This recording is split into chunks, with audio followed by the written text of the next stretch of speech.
replay.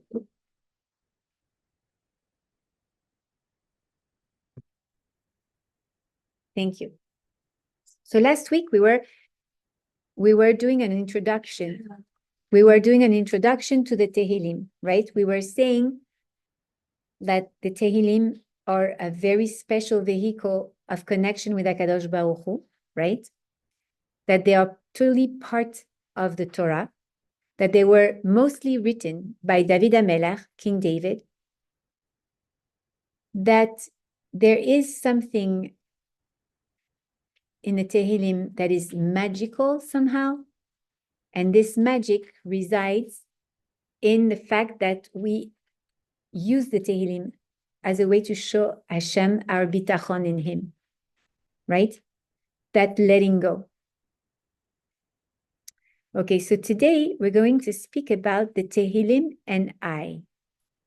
And I wanna try to open yourself, to invite you to open yourself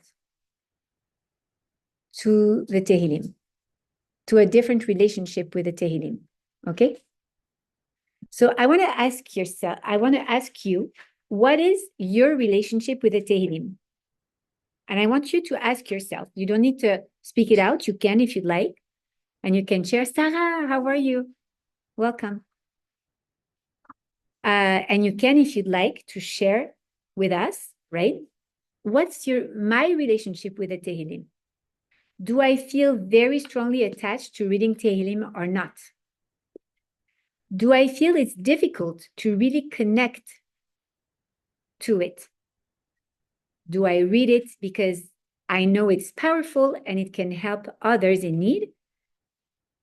Because I committed to read it in a group maybe, but I read it systematically with no awareness, with no kavanah or intention? Or do I feel it's even heavy to read, difficult for me to read?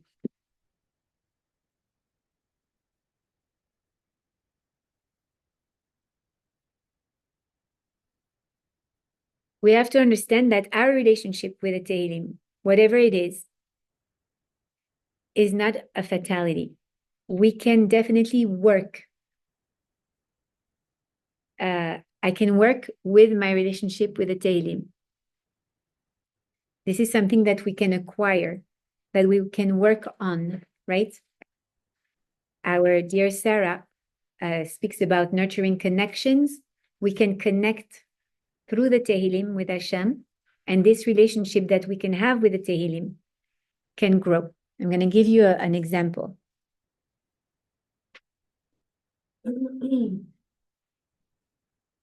Rivka Segal.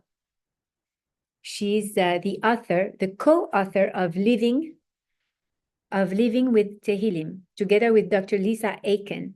And if you don't have that book, that's a great gift you can get for yourself for Hanukkah or your birthday. It's called Living Tehilim. And she tells the story of how, as a frum woman, she was born. She's frum from birth, as we say. She was religious from birth. She comes from a religious family.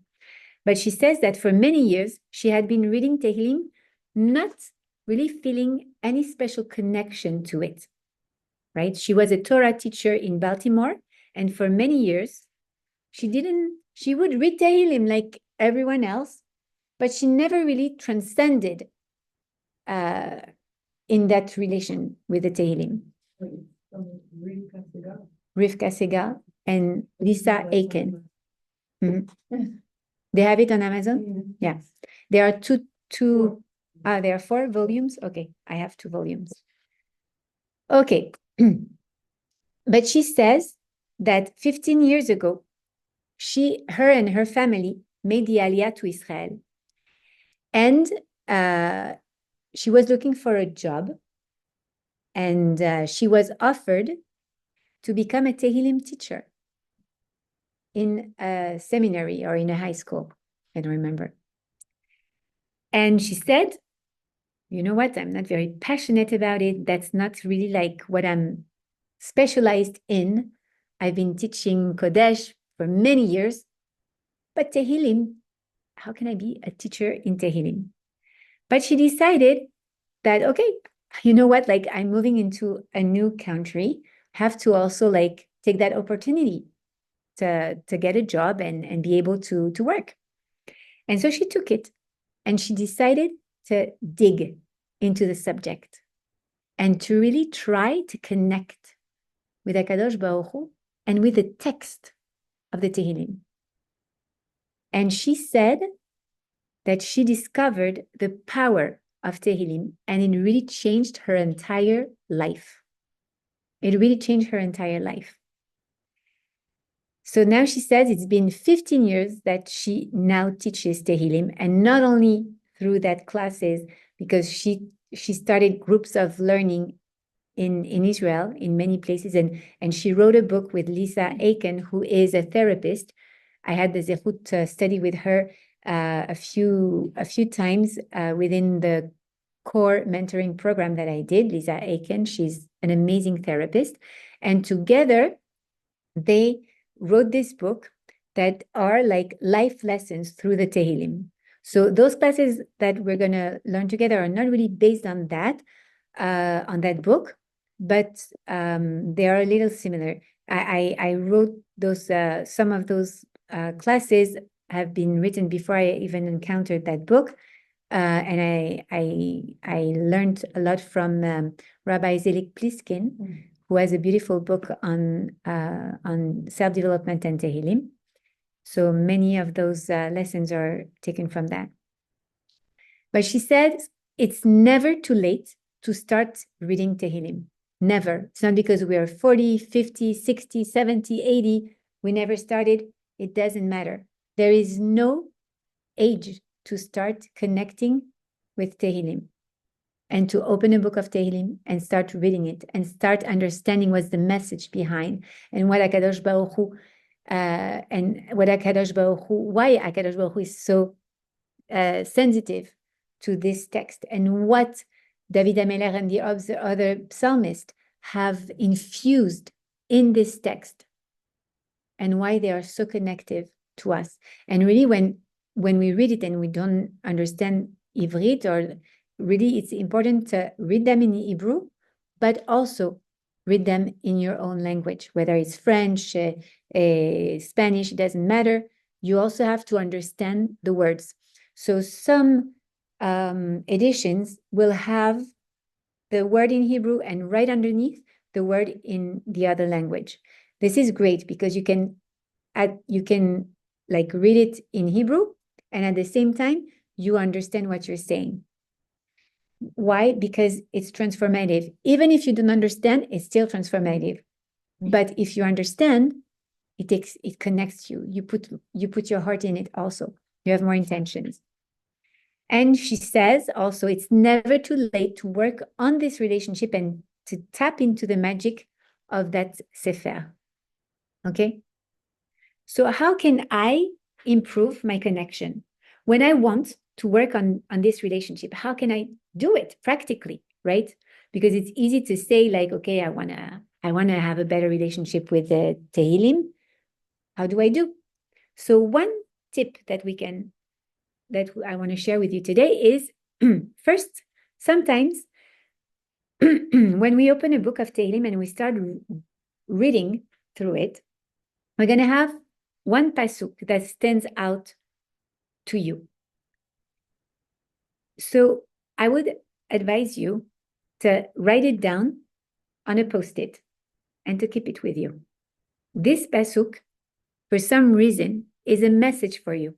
So you're going to tell me, how am I going to know which pasuk stands out for me? You have to read. You have to explore. You have to adventure yourself into the Sefer and read. Okay, I'm going to share with you, for instance, one pasuk that really stays with me is Sur Mera Va'aseh Tov. Go away from the bad and do good, right? For me, it's something that has stayed with me. I read it once a long time ago, and I said, wow, Sur Mera Va'aseh Tov.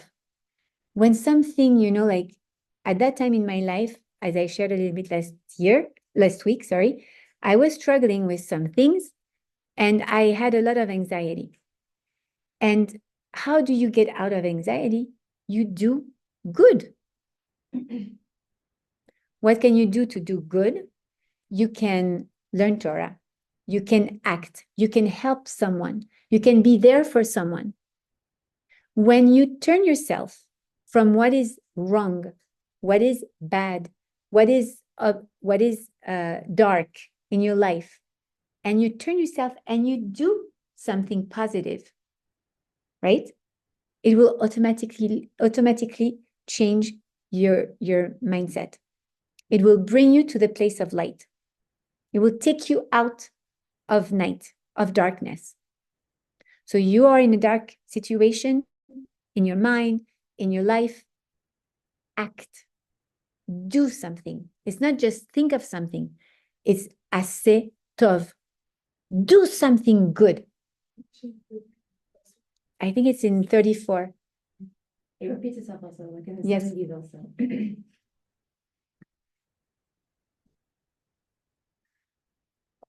Okay, so it's important. Find your pasuk.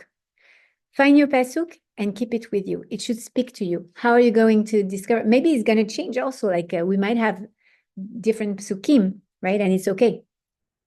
But it's important to explore the book, read it in Hebrew, read it in English. You find something that sticks with you, that speaks to you.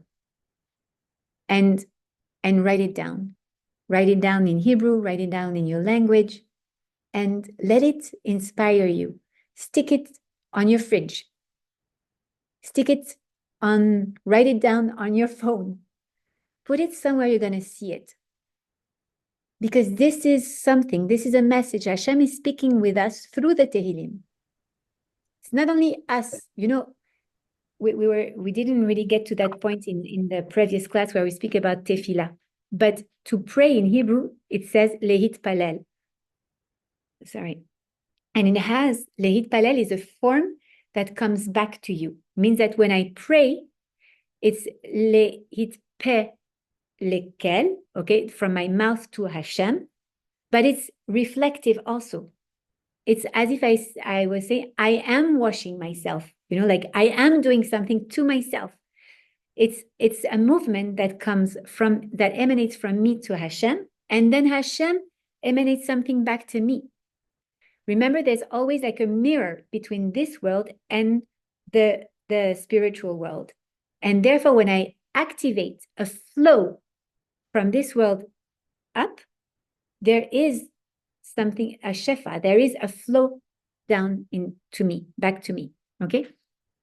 So when I read the Tehilim and I find something that speaks to me, is because this is something that Hashem wants you to keep with you.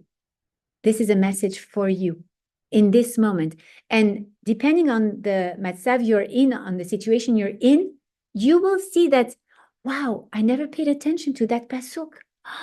Now that pasuk opens my heart. It rings a bell. It echoes something so special. And maybe 3 months after, you will be done with that pasuk. But there is also always something that will stay with you and that will speak to you more deeply. Right? So this is very, very important. This is a good way to connect to the Tehilim. David HaMelech, he wrote his feelings in each pasuk, but it's not a blog. Today we have blogs like, yeah, today I went to my cardiologist and this and that. Okay, very nice, right? We all like to read about other people's life. It's true. It's beautiful to have books. I prefer books than blogs personally, but it's interesting. I am interested in other people's life, not because of curiosity, because I like to discover other people's world. I like to understand how people connect. That's why as a life coach, I love hearing the life of others. And it's not by curiosity. It's just because I think I understand the world better. I understand Hashem better. I understand even myself better by understanding the life of others and what they went through and how they grew and how they became themselves. Okay. So it's interesting to understand, to hear about other people's life, not what they did for lunch and who they had lunch with, but really what built them, how they became themselves. So David Ameller, he wrote that because each pasuk conveys a treasure, a secret to grow in life.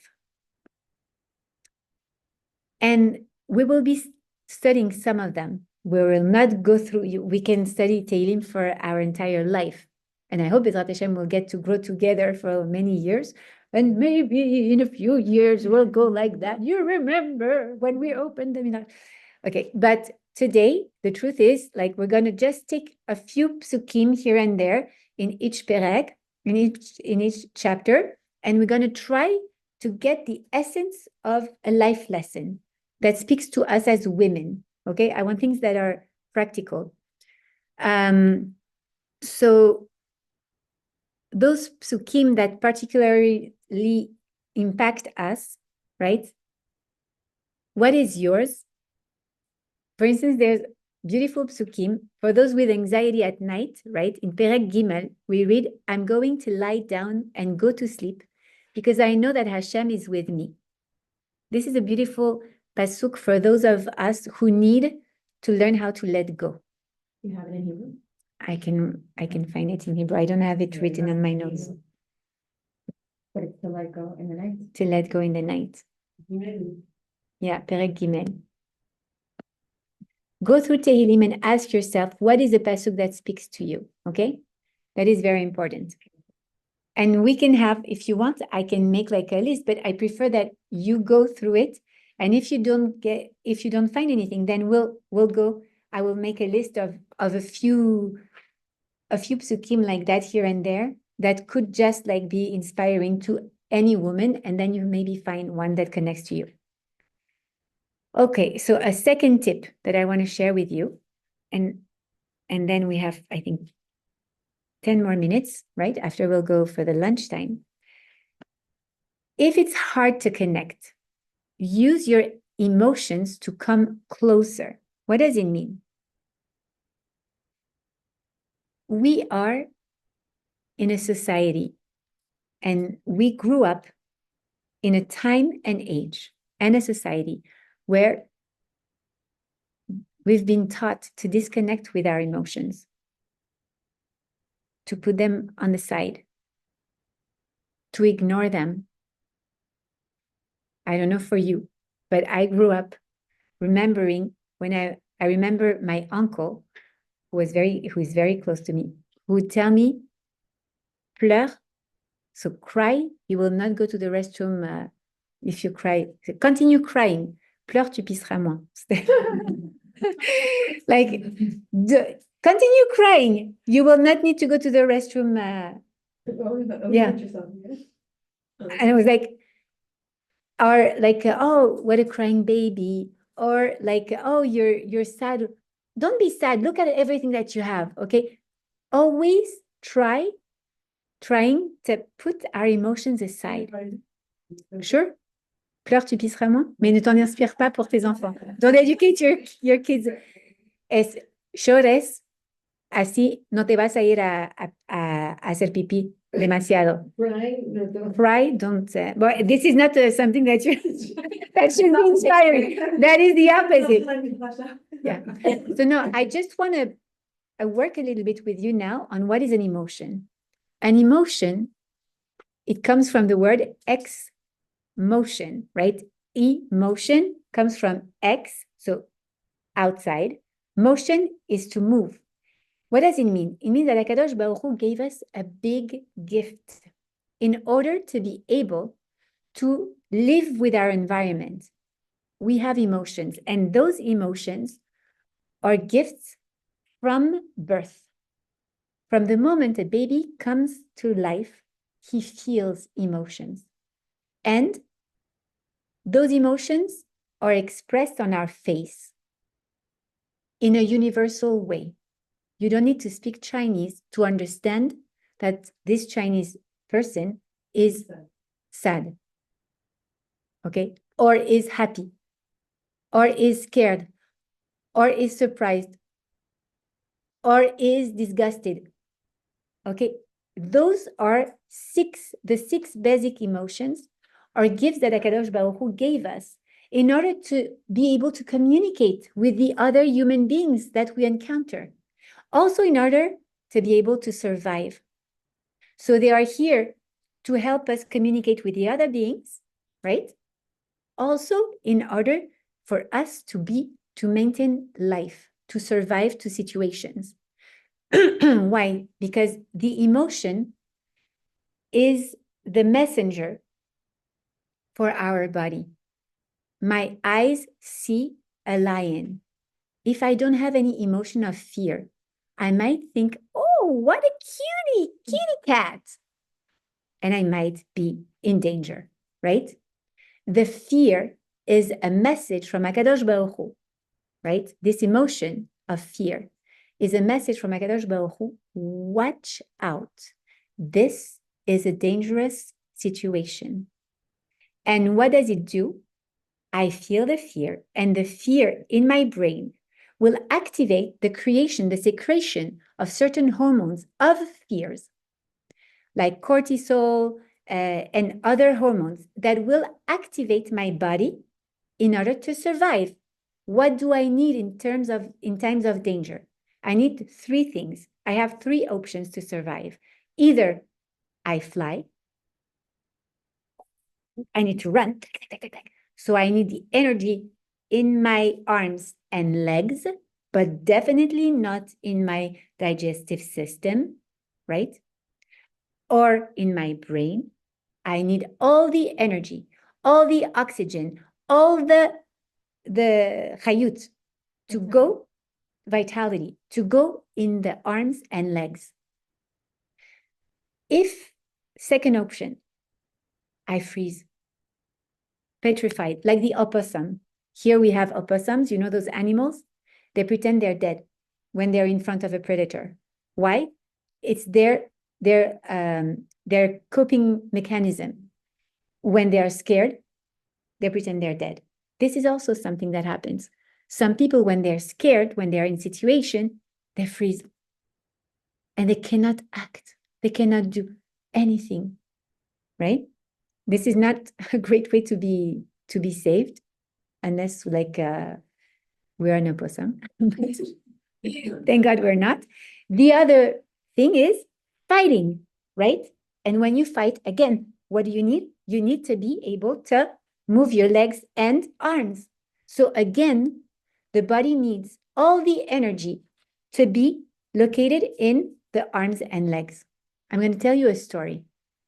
So before I tell you the story, so that's why the emotion of fear is going to activate the hormones that are going to send a message to the heart to pump, pump, pump, pump. Why? Because I need to reorganize the system. I don't want that many oxygen to go to the brain and to the digestive system. I need all the oxygen to go to the arms and legs because she's going to need to fight. In a moment of fear, we have an increased strength. It's crazy. I'm going to share with you that story that maybe some of you have heard already from me. I was in a vacation a long time ago with one of my friends' mom and her grandkids. She is in her 70. So she was probably like in her 65 years old. She's a healthy and fit woman. And she had like two of her granddaughters with her. One of them was 12, Jenna. And so it's a private residence, and they drive golf carts in this residence, right? And there is this cute little old lady who probably never, ever drove in her life, who decided, oh, if kids can drive at 14 years old, why can't I try? She sits on a golf cart. And obviously, at that age, she didn't know how to do anything. And she, instead of pressing the accelerator, thank you, she goes backwards and hits Jenna, who is pushed to the floor, and she rolls on her leg. So it's a golf cart. right? With a little small old lady on it. Out of fear, the lady doesn't know what she's doing. She rolls back on her because she didn't know how to stop it. And once she realizes that she knows how to stop it, she steps on the brake on the leg of Jenna. Now I have Lynn, the mother of my friend, who is with me. No, she's not with me. Sorry, I'm not there. She's there. And she sees that. She runs. I don't know if this generation knows Super Jamie, but I grew up in the 80s. There was Super Jamie. Okay, so she runs. And what does she do? In this time of fear, your brain is not working the right way because logically, she would not have tried to lift up the cart, right? The car, I mean. But because she's in fear, her system is now totally transformed. The flow of energy is going to her arms and legs. She runs and she lifts up the golf cart and releases the leg of her granddaughter. Then she let go of the car. She takes care of her granddaughter. They call the police and the firemen. And then she starts crying. And she told me, like, I was so exhausted. The next day, I saw her. She tells me the entire story. And I tell her, Lynn, let's try now to lift the golf cart. And she says, yeah, I want to know, can I do it or not? And obviously she was not able to lift it. Not even the two of us were trying and we couldn't do it. What happened in this moment? She was given an extra strength. Why? Because she was scared. You see, sometimes mothers who are able to run so fast to take their kid out from a dangerous situation. It's crazy. How does it work? The emotion of fear is here to help us survive a situation. Every emotion is here to help us survive a situation. Disgust. Why do we have that disgust emotion? Because this was the only way at that time to know, oof, it's not smelling good. It's something that disgusts me. Why? Because if I ingest it, I could die. Okay? Happiness is something that also like transports us, that helps us to be more elevated. Okay? Sadness is the emotion when I am sad. And what does it brings to me? Closure. I have to sit with myself and I have to reflect and I have to think. And this is life-saving also, because so many times when we don't do that, we don't have clarity on what we want to do. Every emotion that HaKadosh Baruch Hu gave us is here to save us or to actually connect us and let us make the right choice in certain situations, right? Now, what if I remain with that fear or I remain with that sadness when the situation around is not really either dangerous or sad? I can choose to hold on to that emotion and not let go of it. And then I become anxious. I become depressed, right? Second emotion. That's not even an emotion. That's actually a feeling that you keep it with you. Why? Because your brain is tricking you. The brain is telling you, wait a second. You have been through a traumatic experience. And in your mind, you can still be living that traumatic experience. You can project yourself in what if, and what if this happened, and what if that happened? And your brain cannot tell the difference between imagination and reality. And therefore, you are still with that fear. but that fear is not relevant. Why? Because the reality is not dangerous. But to you, it is. Because in your mind, it is. Because in your imagination, it is. So why am I telling you that? Just to tell you the emotions. We have been taught to suppress our emotions. We have to learn to welcome them, to make space for them. Because those emotions and the emotions of our kids, of our husbands, of ourselves, of our friends, if we create that kli, again, that space for them to be explored, to be welcomed, to be acknowledged, even just, wow, today I'm feeling sad. And it's okay that I'm feeling sad.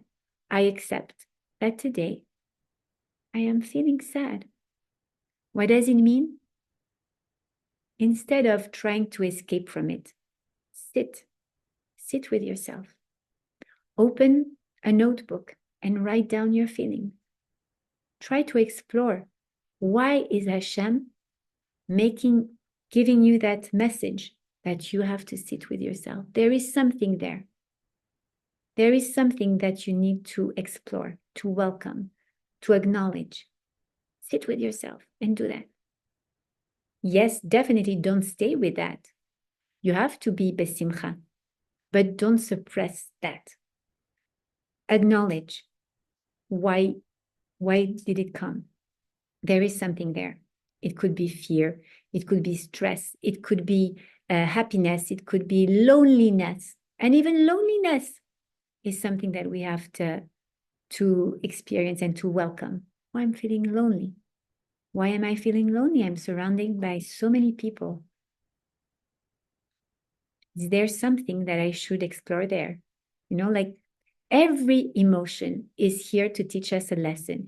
So that's why in the Tehilim, and I'm going to stop there for today, the Tehilim are filled with emotions of David HaMelech and other psalmists.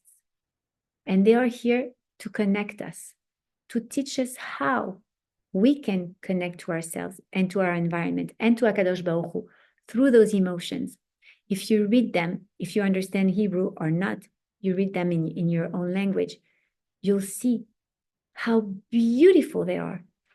It just opens a world of emotions. And those emotions, again, are very important for us.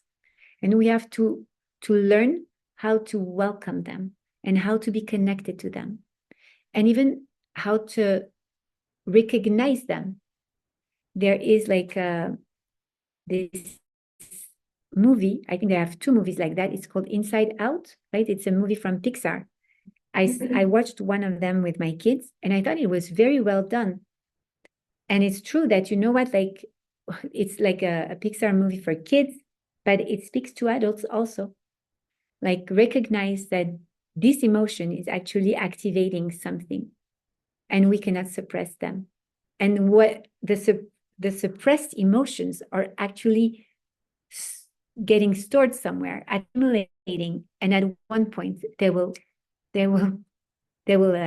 make you crack up, like not crack up, like Edmond. They will deplete you. They will deplete you. You will have to open your eyes on them.